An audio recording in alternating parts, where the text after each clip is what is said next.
শুক্রবার সকাল 11টা, স্থান গ্রিন রোড, ঢাকা। অসংখ্য ব্যানার আর পোস্টারে ছেয়ে আছে রাস্তার দুধার। তো এই রোডে চলতে চলতে হঠাৎ একটা ব্যানারে চোখ পড়ল, যেখানে লেখা ফার্নিচার বানানটি, এবং সেটা মূর্ধন্য ন দিয়ে। বানানটি ভুল, হবে দন্তন্য ন। ঠিক এর পাশে একটি স্টুডিও, যেখানে স্টুডিও বানানটি মূর্ধন্য স দিয়ে লেখা, এটিও ভুল, এখানে হবে দন্তন্য স। একই রোডে একটু দূরে একটি ইনস্টিটিউট, যেখানে ওয়েস্টার্ন বানানটি মূর্ধন্য স দিয়ে লেখা, আর বায়ে সোজা পথে আর একটু দূরে একটি একাডেমি, যার নাম কর্নেল একাডেমি, যেখানে কর্নেল বানানটি লেখা মূর্ধন্য ন দিয়ে। আসলে এই ওয়েস্টার্ন এবং কর্নেল এই দুইটি বানানই ভুল, কারণ ওয়েস্টার্ন বানানে দন্তন্য স বসবে আর কর্নেল বানানে বসবে দন্তন্য ন। মানতে অনেক কষ্ট হচ্ছে, কারণ শেষের দুইটি কিন্তু আমাদের দেশের শিক্ষাদানের প্রতিষ্ঠান। যাই হোক, আরেকটু পরে কষ্টের মাত্রা আরও বেড়ে গেল যখন দেখলাম আমাদের জাতির জনক বঙ্গবন্ধু শেখ মুজিবুর রহমানের প্রয়াণ দিবস 15ই অগাস্ট বানানটিরই মূর্ধন্য স দিয়ে লেখা। আসলে অগাস্ট বানানটি কিন্তু দন্তন্য স দিয়ে লিখতে হবে। এভাবে একই রোডে অসংখ্য না এবং মূর্ধন্য স বসে না সেরকম শব্দগুলো। অর্থাৎ আমাদের আজকের আলোচনার বিষয় নত্যবিধান এবং সত্যবিধানের ব্যতিক্রমগুলো। চলো শুরু করা যাক। প্রথমে আমরা একদিকে নত্যবিধান এবং একদিকে সত্যবিধান লিখলাম। গত টিউটোরিয়াল যারা দেখেছিলেন তারা নিশ্চয়ই জানেন, শুধুমাত্র তৎসম শব্দের বানানে মূর্ধন্য ন এবং মূর্ধন্য স ব্যবহার করা হয়।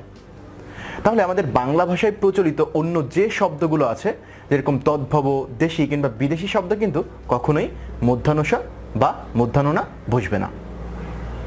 যেরকম নত্যবিধানের গ্রিন একটা শব্দ, এইখানে কিন্তু দন্তন্য বসেছে, কিন্তু নত্যবিধানের নিয়ম অনুযায়ী আমরা কিন্তু জানি যে রিকারের পরে সর্বদা মূর্ধন্য ন বসে। তাহলে এই গ্রিন শব্দটা দন্তান্ন বসার কারণ হচ্ছে এটা একটা বিদেশি শব্দ। ঠিক তেমনিভাবে সত্যবিধানের স্টুডিও একটা শব্দ, এখানে কিন্তু ট বর্গের ধ্বনির সাথে যুক্ত হয়ে দন্তন্য স বসেছে। কিন্তু আমরা সত্যবিধানের নিয়ম অনুযায়ী জানি যে ট বর্গের ধ্বনির সাথে যুক্ত হয়ে সর্বদা মূর্ধন্য স বসে। তাহলে এটা বিদেশি শব্দ হওয়ার কারণেই কিন্তু এখানে দন্তন্য স বসেছে। ঠিক তেমনিভাবে নত্যবিধানের colonel, hurricane, horn, furniture, Iran, এই সবগুলো শব্দে কিন্তু অবশ্যই দন্তন্য ন বসবে, কারণ এগুলো বিদেশি শব্দ। তেমনিভাবে সত্যবিধানেও অগস্ট, স্টুডিও, টাইপিস্ট, এসব শব্দগুলোকে কিন্তু অবশ্যই দন্তন্য স বসবে, কারণ এগুলো বিদেশি শব্দ। সত্যবিধানে সাত প্রত্যয়ের সাথে কখনো কিন্তু মূর্ধন্য স বসে না। যেরকম ধূলিসাৎ একটা শব্দ, এটা কিন্তু সাত প্রত্যয় দিয়ে হয়েছে, ধূলি যোগ সাত, আর এজন্যই কিন্তু ধূলিসাৎ শব্দটা কখনোই মূর্ধন্য স বসবে না। ঠিক তেমনিভাবে অগ্নিস্বাদ কিংবা ভূমিস্বাদ, এসব বানানগুলোতে অবশ্যই কিন্তু দন্তন্য স বসবে। নত্যবিধানে কিন্তু সমাসবদ্ধ পদে কখনোই মূর্ধন্য ন বসবে না।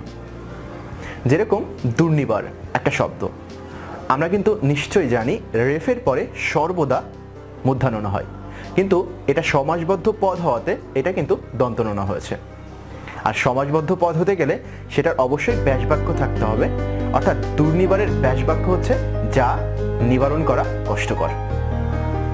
ঠিক তেমনিভাবে যদি বলা হয় দুর্দমনীয়, এখানেও রেফ আছে, এরপরে মূর্ধন্য ন হওয়া উচিত, কিন্তু হয়েছে দন্তান্ন, আর এটার ব্যাসবাক্য হচ্ছে যা দমন করা কষ্টকর।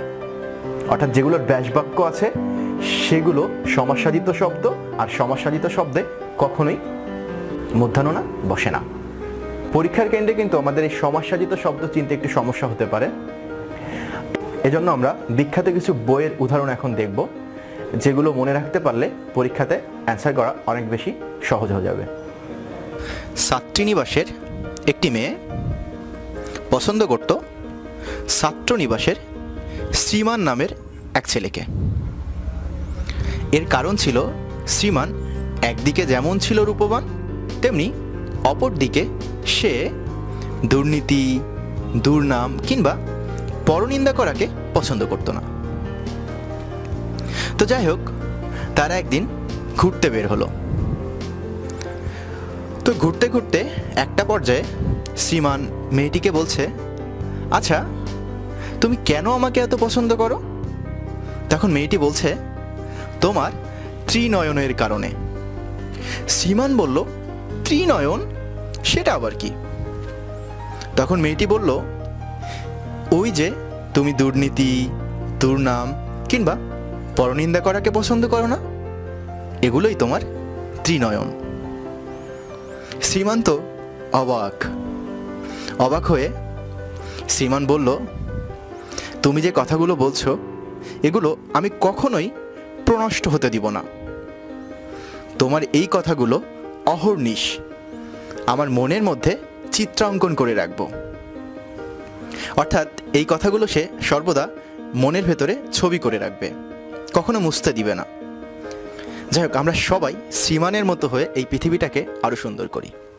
তো এখানে আমরা ছাত্রীনিবাস, ছাত্রনিবাস, রূপবান, দুর্নীতি, দুর্নাম, পরনিন্দা, ত্রিনয়ন, অহর্নিশ, প্রনষ্ট, চিত্রাঙ্কন সহ যে শব্দগুলো আছে এই সবগুলো হচ্ছে সমাসসাধিত শব্দ।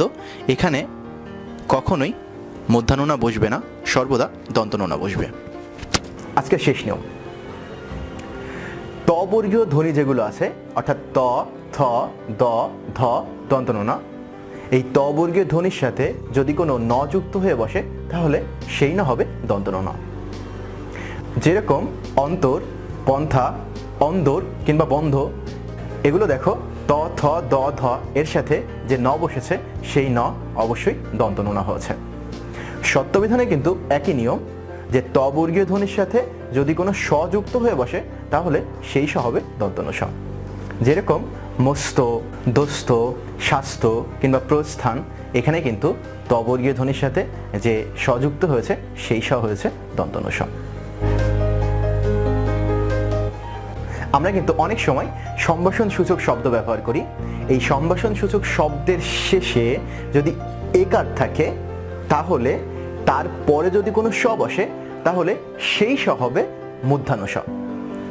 যেরকম কল্যাণী এসু, তাহলে দেখো এখানে কিন্তু একার আছে এবং একারের পরে দেখো স আছে, তাহলে এই স অবশ্যই কিন্তু মূর্ধন্য স হবে। ঠিক তেমনিভাবে যদি বলা হয় শ্রদ্ধাভাজন এসু কিংবা বন্ধুবর এসু, তাহলে এখানে কিন্তু অবশ্যই মূর্ধন্য স বসবে।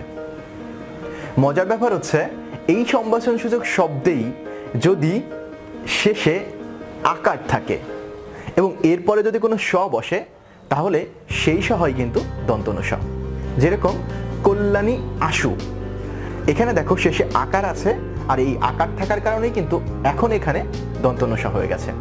ঠিক তেমনিভাবে যদি বলা হয় বন্ধুবর আশু কিংবা শ্রদ্ধাভাজন আশু, এগুলো কিন্তু অবশ্যই দন্তন স বসছে। যাই হোক, আজকের টপিকে যদি তোমাদের এতটুকু পরিমাণ উপকার হয়ে থাকে ঠিক ততটুকু পরিমাণ তুমি তোমার ফ্রেন্ডসকে সাহায্য করতে পারো। এজন্য আজকের ভিডিওটি তোমার ফ্রেন্ডসকে শেয়ার করো। আর যারা নতুন তারা অবশ্যই চ্যানেলটি সাবস্ক্রাইব করে রাখো। দেখা হবে তোমাদের সাথে আগামী কোনো দিনে, সেদিনের অপেক্ষা।